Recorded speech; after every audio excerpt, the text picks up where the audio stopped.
BMW was quick to release the M performance parts for the new 2025 BMW M5, but honestly, I think this looks better than the normal M5. Usually when BMW comes out with the M performance parts cars, specifically the M2 for example, it looks a little rough around the edges, but in this case I think it actually looks really good. So we're gonna have a look at what's different, what kind of parts these are compared to the normal M5. But before we do that, let's check out this article from bmwblog.com. I'm gonna link this down in the description. So BMW unveils new M performance parts for the 2025 BMW M5. That's great. They're designed to enhance both the dynamic appearance and aerodynamic performance. And here are some highlights of the parts, and this is specifically the area which I like about this new M parts. We're going to talk more about that in Photoshop. So you have an M Performance rear diffuser carbon fiber, and pretty much everything is carbon fiber here. You have M Performance front splitter carbon fiber as well, M Performance sill extensions carbon fiber, and M Performance side decals. I also like the decal here, and I'm going to let you know why in a minute. You also have the M Performance fuel tank cap in carbon fibers. Now you can get that tiny little detail in carbon fiber, and the M Performance light alloy wheels as well.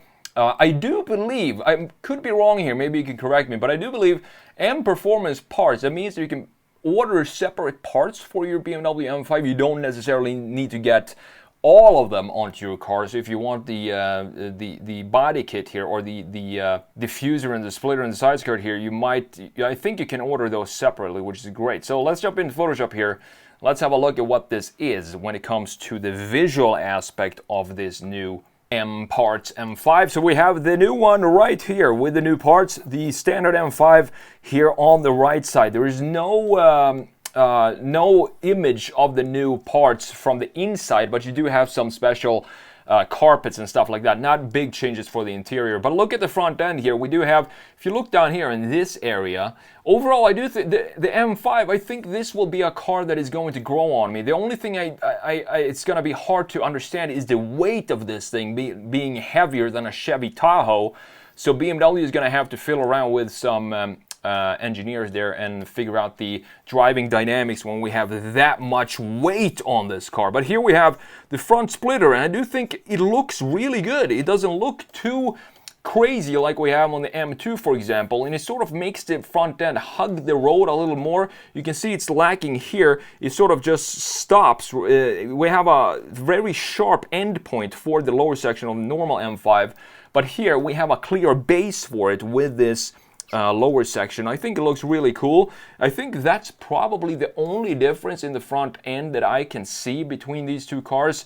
Looking at the side view here, and why I like this decal is specifically if you have this in white like we have here. If you look at the normal M5, it has a lot of mass here, and this is of course because this is based on the same platform as the i5, meaning that the platform is still going to be able to house a battery down here at the bottom, meaning that they have to give it a little higher vibe for the side view. But when we have this graphic down here, what this does is it sort of removes some of this weight visually down here at the bottom. You also have this side skirt here that, again, being this contrast, the carbon fiber or in the black sticker on the side contrasting with the white, it actually makes, in my opinion, makes it feel more nimble than the normal M5 right here. And you also have these new lightweight wheels. And as I've said before, if you have a white car, now usually, as I've said this before as well, I'm not a huge fan of black wheels on every single car. But if you have a white car like this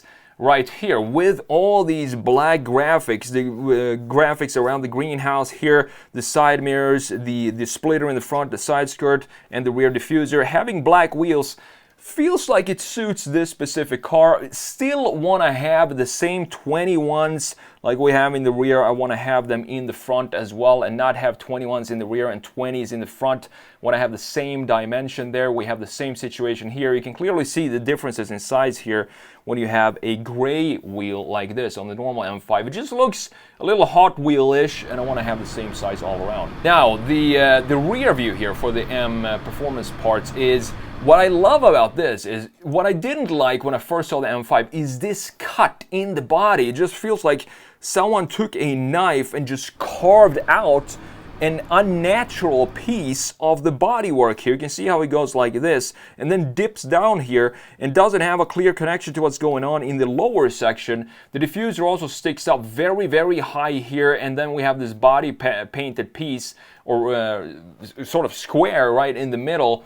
So looking at the new one here, and this actually solves that issue that I had with this area here, because now, check this out, we have a clear connection to this line, and how that then extends into this beautiful carbon fiber splitter in the rear end. You can see that everything back here is now carbon fiber, even the diffuser. In the regular one, you can see that it's more of a gloss black layout, but if you choose to order these parts, you're gonna get all of this in carbon fiber, looking very cool.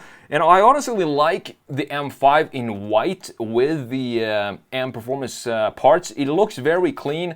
Not sure if you have the same spoiler up top. I do think this is just plastic or something like that, while this one is clearly carbon fiber up top. So having the white color with the black graphics and the black added pieces onto this car makes it look, in my opinion, a lot better than the normal M5, specifically in the rear with this connection now up to this graphic in the rear end. Now, last but not least, the interior. Just quickly go over the 5 Series interior, the M5 in this case. As I said, I don't have a picture of the M Performance parts interior, but this is a typical BMW interior for 2025. We have the dual screens up top here, flat bottom steering wheel, and these crystal lights going all over this car.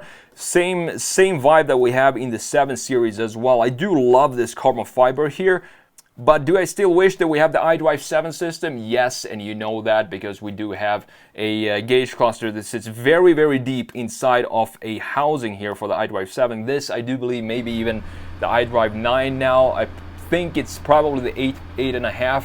So overall, this is a cool surprise by BMW. I can't wait to drive the new M5 and see what it actually feels like with all this mass. And I'm not that worried that BMW have somehow managed to make this still a proper driving machine, because if you go back to early 2000s with the E39 M5, the E46 M3, BMW has always been the masters of driving experience and driving dynamics. So I don't think they're just gonna give that up because they added a lot of weight on this, but still, you're fighting with physics. It's gonna be very interesting to see how this actually drives with the added weight that we have on modern M5s today.